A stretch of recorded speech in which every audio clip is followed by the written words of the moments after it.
Pues la alegría del encuentro con Cristo solamente se puede transmitir en la medida en que nosotros la hemos experimentado. Por tanto, es fundamental que no demos por supuesto que los cristianos, que los que caminamos por la Iglesia, los que somos viejos cristianos desde el bautismo, hemos tenido ese encuentro, o por lo menos tenemos un encuentro actualizado con Cristo.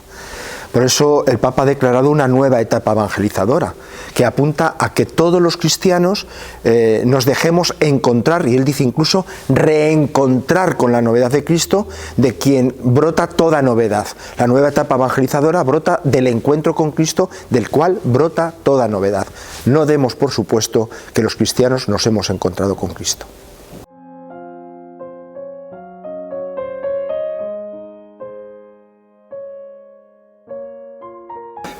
Claro, el primer anuncio del querigma es justamente el instrumento del ministerio de la palabra, la función del ministerio de la palabra, que está al servicio de ese encuentro. No es porque una fórmula mágica, el querigma, como si fuera por arte de Birli-Birlo que haga presente a Cristo, sino que el primer anuncio lo que detecta es la acción del Espíritu en las personas, cómo el Espíritu va sembrando las semillas de Cristo en esas sus vidas, y entonces a partir de ahí el primer anuncio tiene la capacidad de poner palabras a lo que está, a esa presencia misteriosa del Espíritu que está haciendo presente a Cristo. Por tanto, el primer anuncio está al servicio justamente del encuentro con Cristo. Está al servicio de que las personas, al escuchar esa propuesta de la palabra, acepten la presencia de Cristo y se conviertan a Él como discípulos suyos.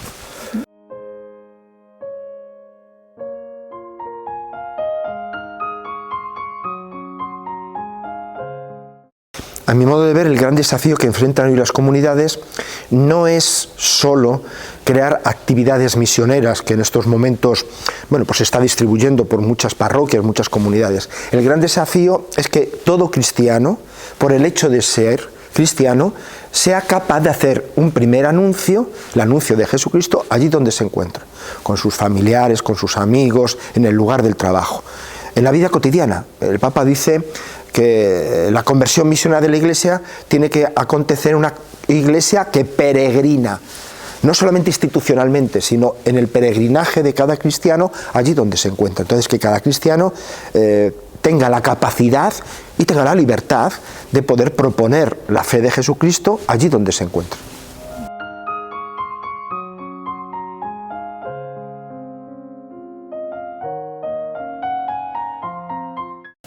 Claro, al final el encuentro con Cristo tiene que ser algo que esté en la raíz de nuestra experiencia cristiana, y ahí es donde se realiza en la propia comunidad cristiana.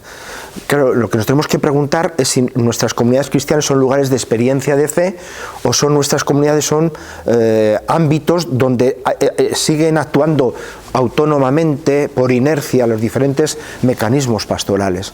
Claro, si son mecanismos pastorales del siempre se ha hecho así, que dice el Papa Francisco, que realmente les falta esa capacidad de posibilitar el encuentro con Cristo, pues realmente los cristianos estaremos en nuestras parroquias, pero no revitalizaremos, no renovaremos esa experiencia de encuentro.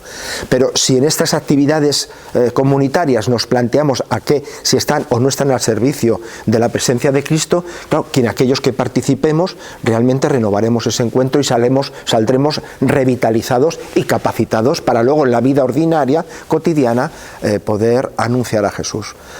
Nuestras celebraciones eucarísticas nos permiten encontrarnos con Jesús. Más aún, los despachos de Cáritas es un testimonio de la presencia de Cristo. Nuestras reuniones simplemente son reuniones donde iluminamos nuestra mente, o verdaderamente nos encontramos con Cristo. La pregunta es, ¿todo está al servicio de ese encuentro o lo damos por supuesto?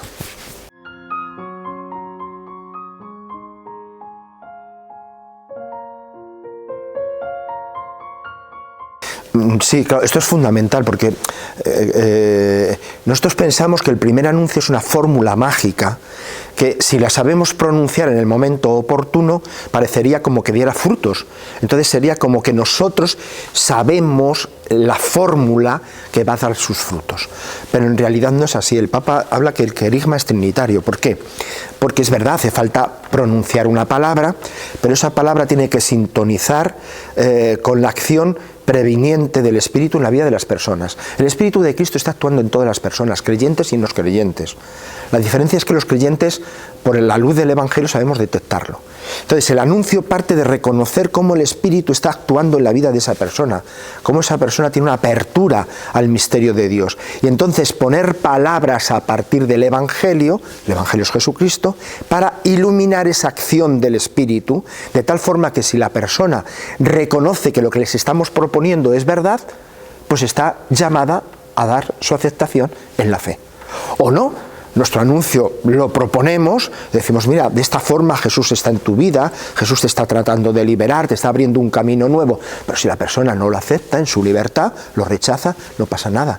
Pero nosotros ya hemos prestado un servicio a la acción del Espíritu, a la acción de la Trinidad, que quiere encontrarse y quiere salvar a todo hombre que viene a este mundo.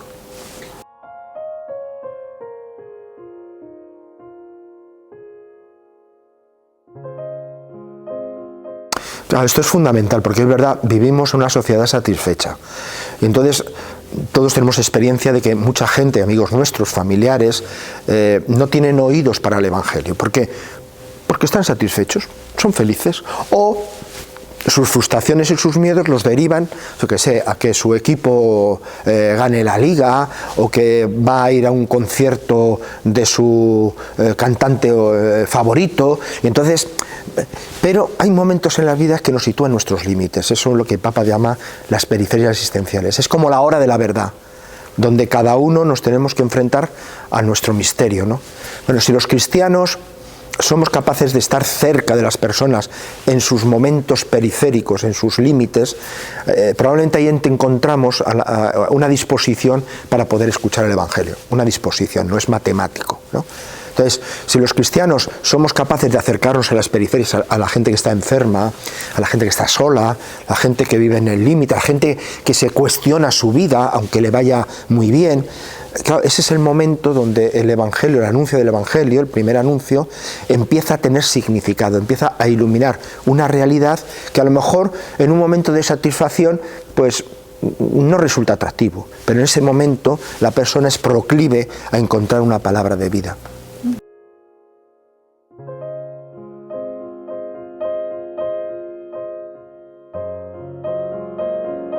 Claro, si el primer anuncio y la misión se hace en medio del mundo, si es cuando la comunidad está en dispersa, ¿no?, la iglesia en peregrinaje, claro, la mayoría de los cristianos son laicos, por tanto, la misión, el protagonismo de la misión recae sobre los laicos, porque los laicos están en la vida ordinaria, los laicos están con sus familias, pues acompañando a sus hijos en el colegio, están en el trabajo, está en la comunidad de vecinos.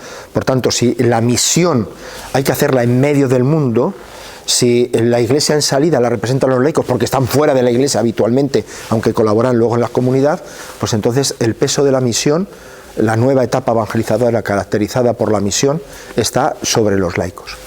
Entonces los ministros ordenados, sacerdotes, diáconos, el obispo, deberemos crear una plataforma de acompañamiento y de sostén para que los laicos sean verdaderamente misioneros allí donde se encuentran.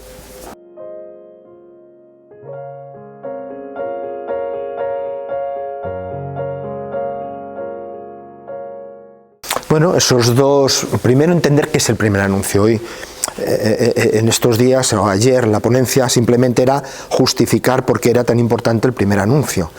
Pero la siguiente ponencia es entender la dinámica del primer anuncio desde dentro, ¿no? Desde dentro.